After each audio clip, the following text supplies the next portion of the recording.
Parlamentares saem em defesa do Polo Industrial de Manaus. A reportagem está na página 3 do Jornal Diário do Amazonas, que desde cedo já está nas bancas, e diz: o meio político do Amazonas reagiu fortemente contra a redução do II, é o Imposto de Importação, para bicicletas, o que prejudica as empresas e o emprego no Polo Industrial de Manaus. Na Assembleia Legislativa do Estado, deputados pediram ao presidente Jair Bolsonaro para que reveja a medida, assim como fez a bancada do Amazonas em Brasília. O Comitê Executivo de Gestão da Câmara de Comércio Exterior, CAMEX, reduziu o tributo atualmente cobrado sob a alíquota de 35%. A resolução do órgão determina que a taxa deverá cair gradativamente, passando para 30% a partir de 1º de março, depois cai mais 25% a partir de 1º de julho e, por fim, chega a 20% a partir de dezembro deste ano. Ainda segundo a reportagem, o presidente da Assembleia Legislativa, o deputado Roberto Cidade, anunciou que enviará um manifesto subscrito pelos demais parlamentares, pedindo ao presidente Jair Bolsonaro que reveja a medida. De acordo com o deputado, a redução no imposto resultará na demissão de mais de 5 mil trabalhadores no polo de bicicletas da Zona Franca de Manaus, uma vez que tira a competitividade das empresas instaladas em Manaus em relação às fábricas asiáticas. Abre aspas, não podemos nem pensar em perder esses empregos. Confio na sensibilidade do presidente Bolsonaro e acredito que ele voltará atrás, fecha aspas. Já o presidente da Câmara de Indústria, Comércio e Zona Franca da Assembleia, deputado Wilker Barreto, do Podemos, afirmou que a medida é mais um ataque triste e corriqueiro contra a Zona Franca de Manaus e propôs um amplo debate nas casas legislativas do país para defender a importância do modelo econômico tanto para a economia brasileira quanto para o meio ambiente. Para o deputado Serafim Corrêa, do PSB, esse é mais um golpe contra a Zona Franca, com o objetivo de desmontar as empresas brasileiras em Manaus. Então essas informações são informações que aqui e acolá a gente tem. Só que agora a gente vai ouvir uma pessoa, um industrial, que é muito ligado ao Polo Industrial de Manaus, muito preocupado com toda essa situação. Ele observa tudo isso e sempre que é questionado, ele também dá a sua opinião. Eu me refiro ao presidente do Centro da Indústria do Estado do Amazonas, o industrial Wilson Périco, que já está conosco também aqui ao telefone da Rádio Diário. Bom dia, como vai o senhor, Wilson Périco? Obrigado por atender a nossa equipe. Bom dia, Patrick. Bom dia a todos aí da Diário. É um prazer mais uma vez falar com vocês. Infelizmente, num assunto que não é muito bom para nós aqui da indústria e das pessoas que defendem do emprego, né, Patrick? Pois é, um assunto delicado, um assunto triste. As pessoas com quem nós conversamos têm afirmado aquilo que a gente já sabe, né, doutor Wilson Périco, que é mais um ataque ao Polo Industrial de Manaus. O senhor também vê dessa maneira? Na verdade, essa medida é um ataque à indústria do país. Porque nesse primeiro momento, sim, ele está reduzindo os impostos de importação para um produto o qual nós produzimos aqui, mas você se coloque no lugar do investidor que pensa em fazer um investimento para produzir no mercado brasileiro, não necessariamente em Manaus, mas no Brasil, e ver o governo federal tomando uma medida como essa. Ele fala assim, poxa, eles vão baixar os impostos dos produtos que eles produzem lá dentro hoje, por que é que eu vou produzir? Eu vou aguardar que eles vão abaixar os impostos do produto que eu quero produzir e vou exportar para lá. E aí é aquilo que nós já falamos lá atrás. O Brasil não conta na questão de produtos e bens de consumo, que é o que nós produzimos aqui em Manaus, não conta com muitas empresas brasileiras produzindo esses produtos. São grandes multinacionais, na sua maioria, que estão instaladas em território nacional, aqui em Manaus, produzindo emprego para brasileiros. Se você pensa que essas empresas têm dificuldade em virar a chave e começar a esvaziar a atividade aqui e passar a exportar para o Brasil, o governo brasileiro está muito enganado. O exemplo disso foi a Ford.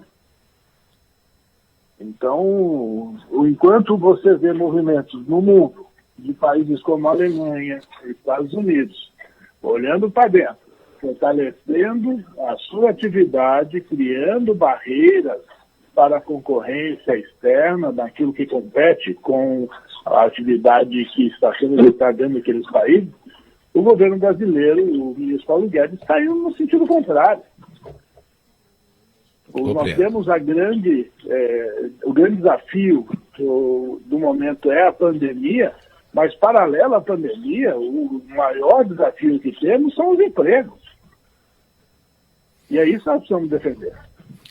Pois é, e como é que o senhor também está observando as manifestações, tanto da bancada estadual aqui da Assembleia, o presidente da Casa disse que vai fazer até um manifesto, enviar ao presidente, subscrito por todos os parlamentares, e a bancada federal também. Como é que o senhor está vendo tudo isso? Nós discutimos bastante. Você sabe que nós temos um alinhamento, uma proximidade muito grande com a bancada federal e com alguns parlamentares estaduais.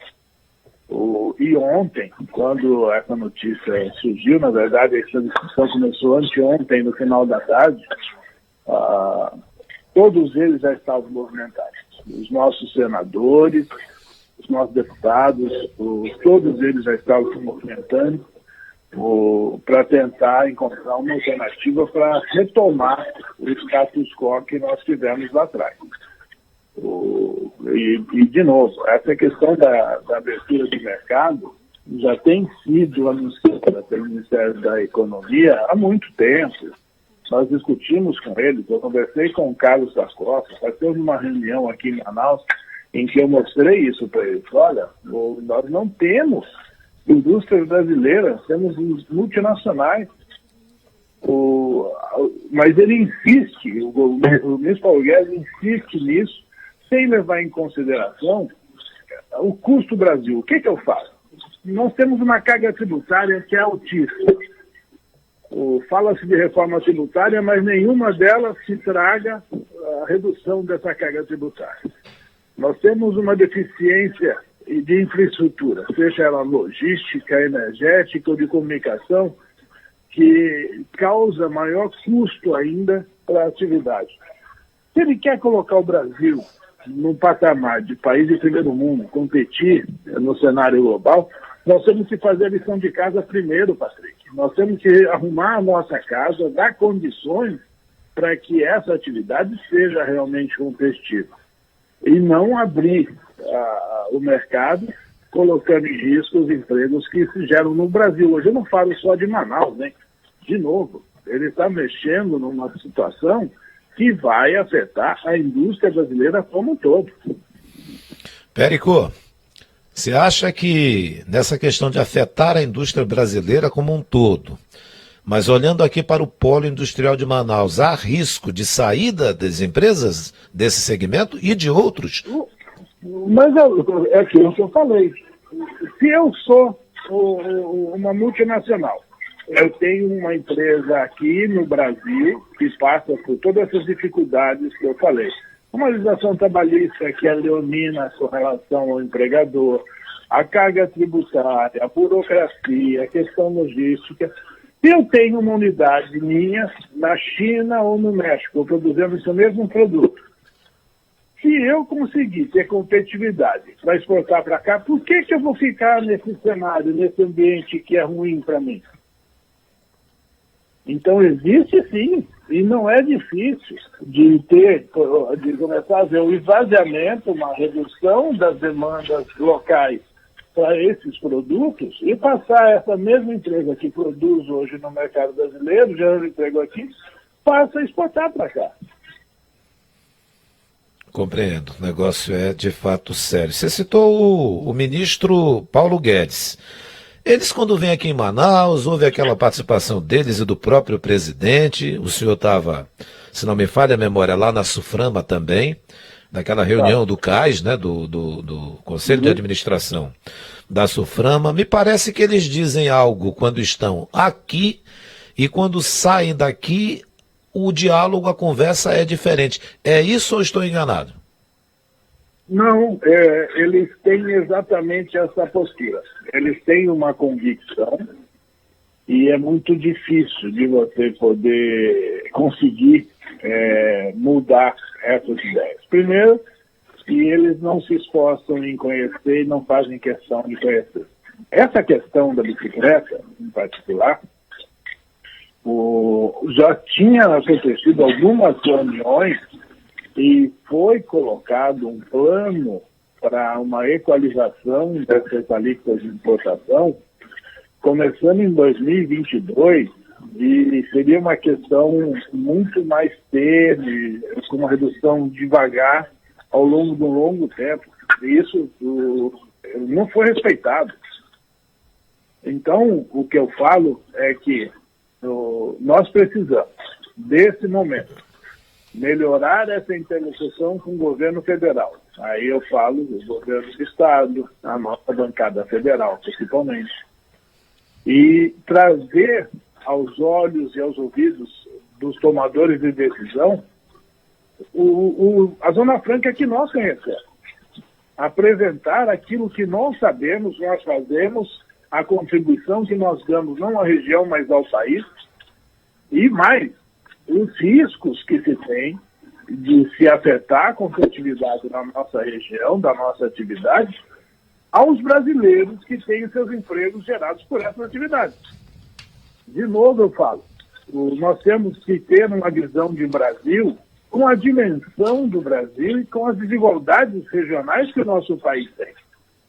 Manaus carrega hoje nas costas a contribuição de mais de 50% de todos os tributos federais da região norte, que são arrecadados aqui por conta do modelo Zona Franca. O estado do Amazonas é um dos 8 estados superavitários de arrecadação de tributos federais. Apenas 8 estados dos 27 entes federativos devolvem à União em arrecadação de tributos federais valores acima do repasse compulsório que recebe. O Amazonas é um deles. O Amazonas gera emprego não só aqui no nosso estado, mas no Brasil todo, porque compra muito insumos para a sua indústria de outros estados do país e tem braços da sua atividade, como a pós-venda, assistências técnicas, distribuidores, revendedores, espalhados pelo Brasil todo. E isso precisa ser dito, e eles precisam entender que eles não estão tratando de um ponto isolado que não pertence ao todo Brasil. Não, eles estão tratando do Brasil.